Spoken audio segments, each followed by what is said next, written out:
Market లో invest చేసి మీ డబ్బులు డబుల్ చేసుకోవాలనుకుంటున్నారా? సుందరరామిరెడ్డి గారి లైవ్ సెమినార్ కి అటెండ్ అవ్వండి. హలో నమస్తే, వెల్కమ్ టు సుమన్ టీవీ. ప్రస్తుతం మనతో పాటు డాక్టర్ అనూహ్య గారు ఉన్నారు. వీరు internationally certified in happiness and wellness coach అన్నమాట. సో వీరితో ఈరోజు కొన్ని విషయాల్ని మనం డిస్కస్ చేద్దాం. హలో అండి అనూహ్య గారు, నమస్తే. నమస్తే అండి. మనం చూస్తుంటాం మామ్స్ రకరకాల బిజీ స్కెడ్యూల్స్లో ఉంటూ ఉంటారు. అంటే ఇట్ మేబీ వర్క్ ఉన్నా కానీ, ప్రొఫెషనల్స్ అయినా, ఇంటి పనులు, పిల్లల్ని చూసుకోవడం, ఇలా మల్టిపుల్ థింగ్స్లో చాలా బిజీగా ఉంటారు. అయితే ఇలాంటి మామ్స్ వాళ్ళకి అంటే మైండ్ఫుల్నెస్ని ఎలా ప్రాక్టీస్ చేయొచ్చు అంటారు? అసలు ఎలా టైం తీయొచ్చు దాని గురించి? ఫస్ట్ మైండ్ఫుల్నెస్ అంటే ఏంటి అనేది నేను చెప్తాను. ఎగ్జాక్ట్లీ. మైండ్ఫుల్నెస్ అంటే being in the present moment అనమాట. Okay. At the same time మన మైండ్లో ఉన్న థాట్స్, మనం ఫీల్ అవుతున్న ఇమోషన్స్, బాడీలో ఏమైనా ఫిజికల్గా సెన్సేషన్స్ అయినా ఫీల్ అవుతున్నారంటే అన్నిటినీ ఒకేసారి వేరే అలా ఎందుకు అవుతుంది, ఇలా ఎందుకు అవుతుంది అని జడ్జ్మెంట్స్ ఏమీ లేకుండా ఎక్నాలెడ్జ్ చేసుకుంటూ ఉండడాన్ని మైండ్ఫుల్నెస్ అంటారు. సింపుల్గా చెప్పాలంటే be in the present moment. So myths అంటారు కదా, అంటే ఒక నమ్మకం అది అని. సో చాలా మంది ఏమనుకుంటారంటే మైండ్ఫుల్నెస్ అంటే మెడిటేషన్ అనుకుంటారు. దానికి చేయాలి అంటే, అది ఫాలో అవ్వాలి అంటే చాలా గంటలు గంటలు కూర్చొని ఇట్లా కళ్ళు మూసుకొని కూర్చొని మెడిటేషన్లో ఉండాలి అది అనుకుంటారు. కానీ మైండ్ఫుల్నెస్ అంటే ఇవి ఏమీ అక్కర్లేదు. చాలా ఈజీగా ఎవరైనా, చిన్న పిల్లలే కాదు, పెద్దవాళ్ళే కాదు, ఎవరైనా కూడా స్టార్టింగ్ ఫ్రమ్ 5 years ఎవరైనా కూడా ప్రాక్టీస్ అనేది చేయొచ్చు ఈజీగాను. సో మనం ఏంటి అంటే జస్ట్ ఒక రొటీన్లోకి మనకి అలవాటు అవ్వాలి. ఓకే. సో ఉదాహరణకి మీరు వంట చేస్తున్నారు, ఒక తల్లి వంట చేస్తుంది అనుకోండి, అప్పుడు కూడా మైండ్ఫుల్నెస్ని పాటించవచ్చు. ఓకే. సో కంప్లీట్ గా ఆ పాయింట్ లోనే ఉండడం, టోటలీ ఫోకస్డ్ గా ఉంది. లైక్ సో మైండ్ఫుల్నెస్ ప్రాక్టీస్ చేయటం వల్ల మనకి స్ట్రెస్ అనేది తగ్గుతుంది, ఫోకస్ అనేది పెరుగుతుంది, స్లీప్ అనేది ఇంప్రూవ్ అవుతుంది, అండ్ ఇంకా మీరు ఎప్పుడు హ్యాపీనెస్ కూడా ఇంక్రీజ్ చేస్తుంది మైండ్ఫుల్నెస్ అనేది. బికాస్ మీకు అవేర్నెస్ అంటారు కదా, అంటే మీకు అవగాహన అనేది కలుగుతుంది.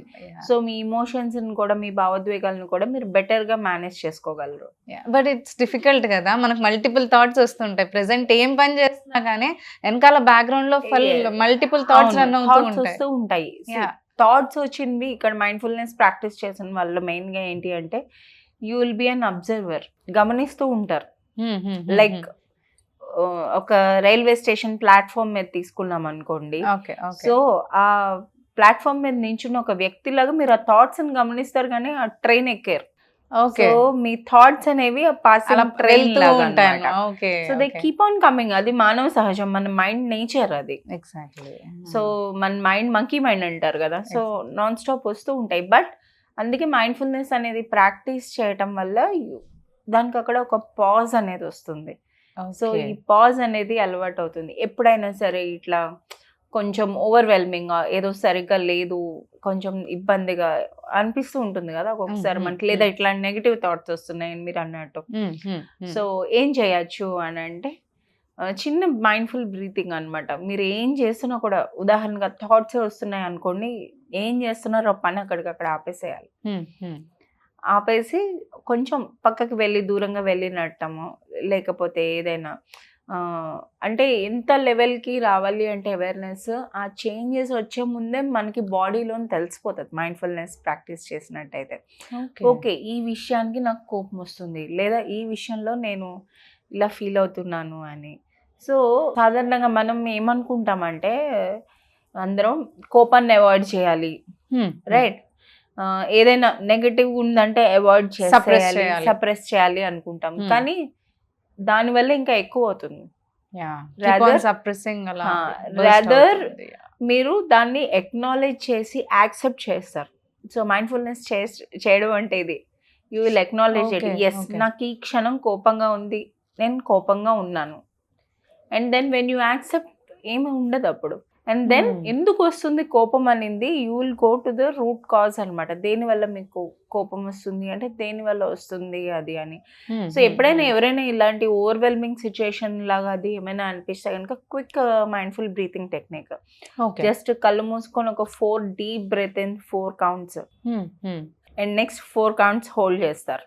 అండ్ బయటికి they have to release the air, exhale చేయాలి 6 counts with the mouth.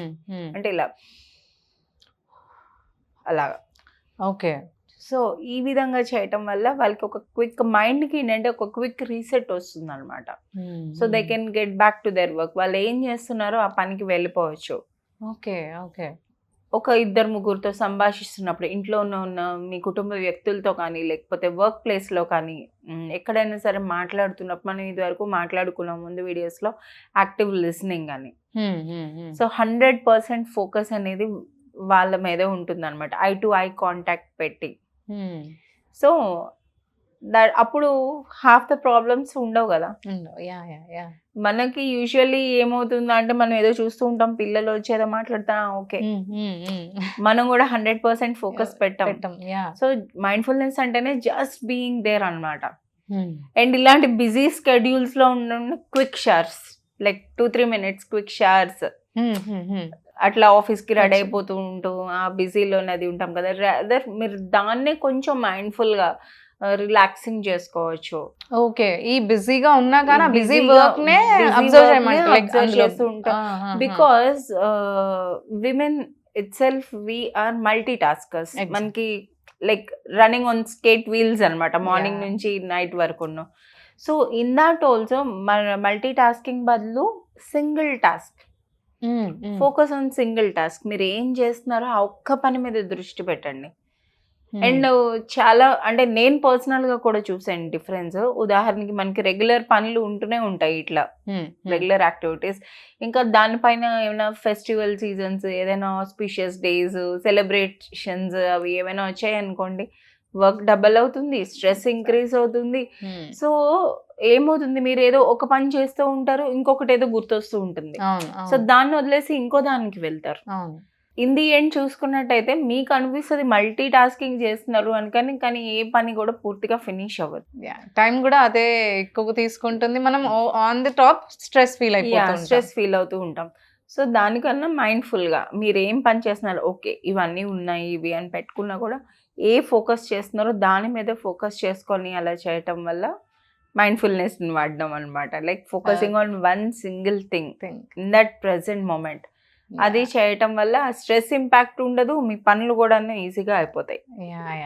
So మీరు ఏం పనులు చేస్తున్నారో అలా రెగ్యులర్గాను గ్రాటిట్యూడ్ నోట్స్ రాయడం. You can start the day with gratitude. అంటే మీ దగ్గర ఉన్న విషయాలకి మీరు థ్యాంక్స్ చెప్తూ, కృతజ్ఞత చెప్తూ స్టార్ట్ చేయటం వల్ల, ఇప్పుడు చెప్పాం కదా బ్రీతింగ్ టెక్నిక్, లేకపోతే ఒక 5 డీప్ బ్రీత్ ఇన్ బ్రీత్ అవుట్స్తోని డే అనేది స్టార్ట్ చేయటం వల్ల, ఇమోషన్ జర్నల్ అని కూడా మెయింటైన్ చేయొచ్చు ఎవరైనా కావాలి అంటే. అది ఎలా మెయింటైన్ చేస్తారు, మనకి రోజులోనే 4 భాగాలు ఉంటాయి కదా, ఉదయం, మధ్యాహ్నం, సాయంత్రం, రాత్రి. నేను ఎట్లా ఫీల్ అవుతున్నాను, like how am I feeling inside my body.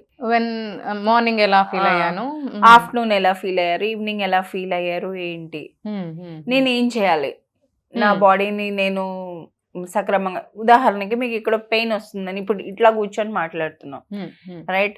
ఇప్పుడు నేను క్వశ్చన్ చేసుకున్నానంటే లైక్ ఫర్ లాంగ్ అవర్స్ ఇలా కూర్చొని ఉండటం వల్ల ఇక్కడ కొంచెం స్ట్రెస్ అనేది అక్యుములేట్ అవుతుంది, వస్తుంది.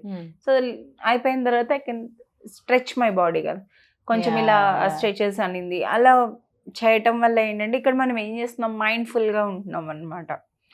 So mindful communication, mindful listening, mindful task ఏం చేస్తున్నా, మైండ్ఫుల్ షవర్స్, వాకింగ్ వెళ్ళినప్పుడు కూడా చాలా మందికి అలవాటు ఫోన్ లో మాట్లాడుకుంటూ వెళ్ళడం, లేదా మ్యూజిక్ వింటూ వెళ్ళడం. బట్ ఎవరైనా ఒకసారి ట్రై చేస్తే కనుక ఇవేమీ లేకుండా ఫోన్ వదిలేసి మీరు వాక్ చేస్తున్నప్పుడు కూడా మైండ్ఫుల్ వాకింగ్, అది ఎలా చేస్తారు, how is your breathing pattern, me breathing pattern ఎలా ఉంది, మీ బాడీలోని ఎక్కడ మూమెంట్స్ వస్తున్నాయి, ఏం సెన్సేషన్ ఉంది, గాలి వస్తూ ఉంటుంది కదా, like how are you feeling it on your body, మీ బాడీలోని పైన ఎట్లా గాలి తగులుతుంది. సో ఇది మైండ్ఫుల్ వాకింగ్ అంటారు అనమాట. సో 100% మనం ఓన్లీ దాని మీద ఫోకస్ చేస్తూ ఉంటున్నాం. ట్రస్ట్ మీ, మీరు ఇట్లా ఎవరైనా ట్రై చేస్తే కనుక మీరు రోజు అదే రూట్లో ఒక 10 సంవత్సరాల నుంచి వెళ్తున్నా కూడా ఏదో మీరు నోటీస్ చేయండి, ఒకటి నోటీస్ చేస్తారు. ఓకే. సో 100% అరే ఇది ఇక్కడ ఉన్నదా, ఎప్పుడు ఉన్నది, నేను రోజు ఇట్లానే కదా వెళ్తాను అని అనుకుంటారు.